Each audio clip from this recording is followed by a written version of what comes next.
Saudara-saudari yang terkasih, kita jumpa lagi dalam Pelita Hati hari ini, Rabu 2 November 2022. Pengenangan arwah semua orang beriman. Bersama saya Romo Thomas Suratno SC dari Paroki Cilandak, Jakarta Selatan, mendengar dan merenungkan sabda Tuhan, yakni firman Tuhan yang tersurat dalam Injil Yohanes, bab atau pasal 6, ayat 37 sampai dengan ayat 40.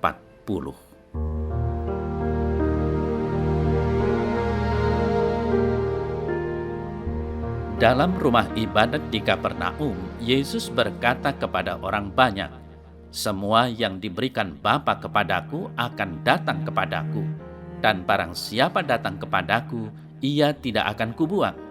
Sebab aku telah turun dari sorga bukan untuk melakukan kehendakku, tetapi untuk melakukan kehendak Dia yang telah mengutus aku.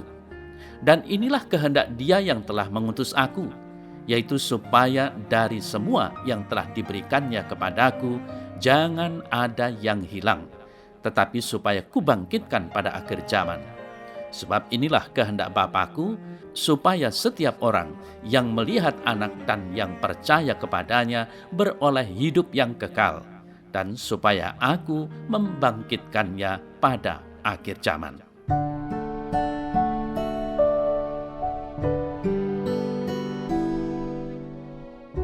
Saudara-saudari yang terkasih, kalau kemarin kita merayakan semua orang kudus, pada hari ini merupakan pengenangan arwah semua orang beriman, yaitu hari yang ditetapkan untuk mengenang dan mempersembahkan doa-doa atas nama semua orang beriman yang telah meninggal dunia.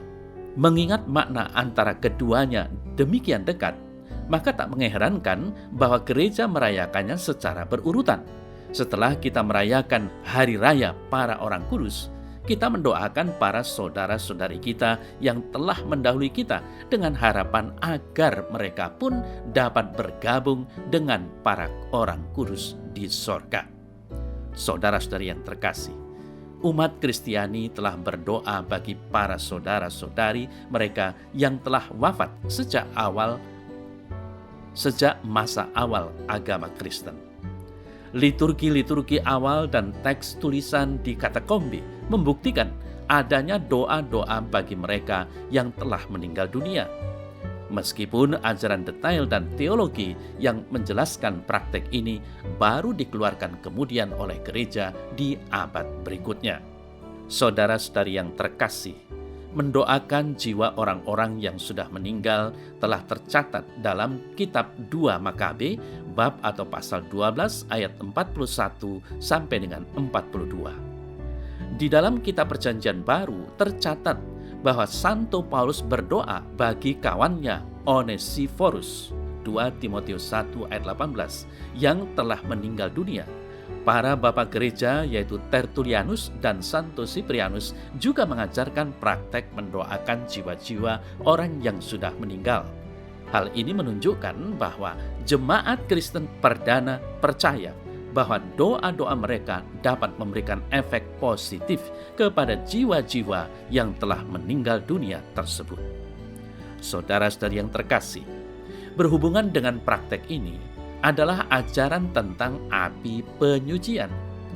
Kitab Perjanjian Baru secara implisit mengajarkan adanya masa pemurnian yang dialami umat beriman setelah kematian.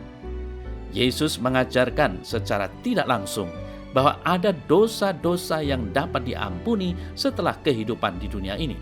Matius 12 ayat 32. Dan ini mengisyaratkan adanya tempat atau keadaan yang bukan surga, karena di surga tidak ada dosa, dan bukan pula neraka, karena di neraka sudah tidak ada lagi pengampunan dosa. Rasul Paulus mengatakan bahwa kita diselamatkan tetapi seolah melalui api. 1 Korintus 3 ayat 15. Para bapak gereja termasuk Santo Agustinus merumuskannya dalam ajaran akan adanya pemurnian jiwa setelah kematian. Saudara-saudari yang terkasih, pada hari-hari awal, nama-nama jemaat yang wafat dituliskan di atas plakat diptych. Di abad ke-6, komunitas Benediktin memperingati jiwa-jiwa mereka yang meninggal pada hari perayaan Pentakosta.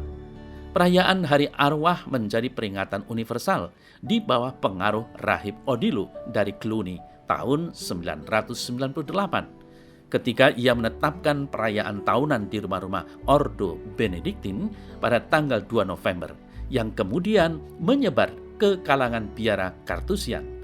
Sekarang Gereja Katolik merayakannya pada tanggal 2 November, seperti juga Gereja Anglikan dan sebagian Gereja Lutheran. Saudara-saudari yang terkasih, dari keterangan tadi tidak disebutkan mengapa dipilih bulan November dan bukan bulan-bulan yang lain. Namun jika kita melihat kalender liturgi gereja, maka kita mengetahui bahwa bulan November merupakan akhir tahun liturgi.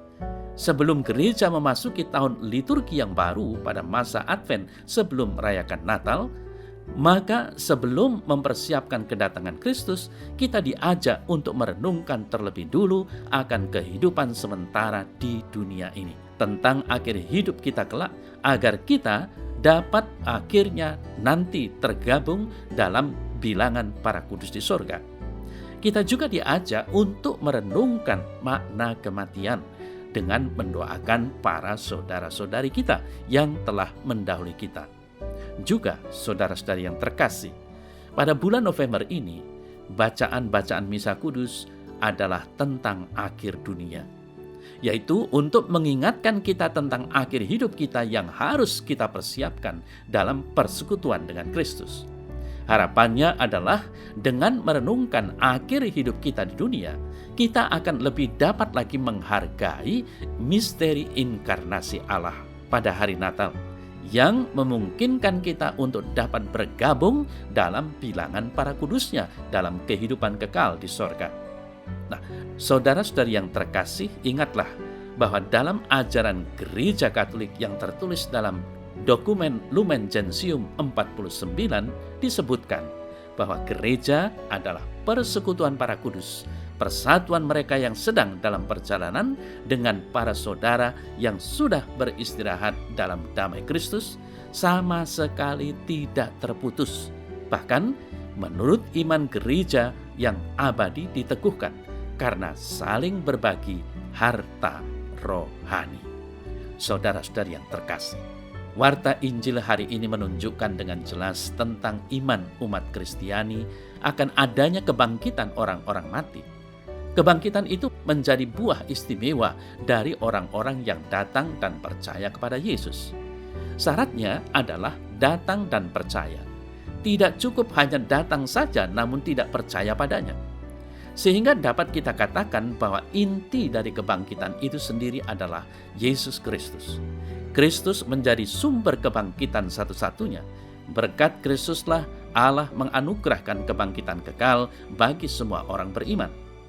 Santo Paulus menegaskan, kalau tidak ada kebangkitan orang mati, maka Kristus juga tidak dibangkitkan. Tetapi andai kata Kristus tidak dibangkitkan, maka sia-sialah pemberitaan kami dan sia-sialah juga kepercayaan kamu. 1 Korintus 15 ayat 13 sampai dengan 14. Saudara-saudari yang terkasih, Allah Bapa tidak menghendaki kematian. Allah menghendaki kehidupan. Kematian berarti kehancuran dari kehidupan, dan Allah bukanlah penghancur kehidupan. Ia datang membawa kehidupan. Kita sebagai orang beriman juga dikehendaki hidup oleh Allah, bukan dikehendaki mati. Dengan demikian, pertanyaannya adalah bagaimana kita sekarang ini hidup?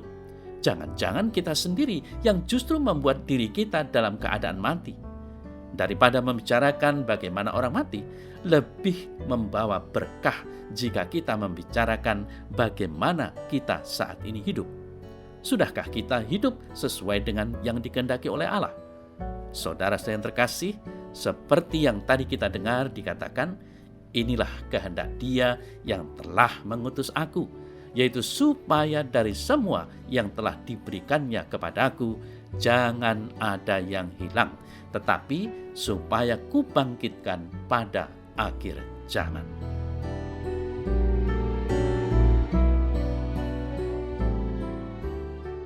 Dalam nama Bapa dan Putra dan Roh Kudus. Amin. Ya Allah Bapa Surgawi, Engkaulah sumber dan tujuan hidup kami. Kami bersyukur untuk kehidupan yang senantiasa Engkau limpahkan kepada kami. Semoga rahmat itu senantiasa kami perjuangkan, dan pada akhirnya kami boleh berbahagia dalam kerajaan surga. Sebab Engkaulah tujuan hidup kami, kini dan selamanya. Amin.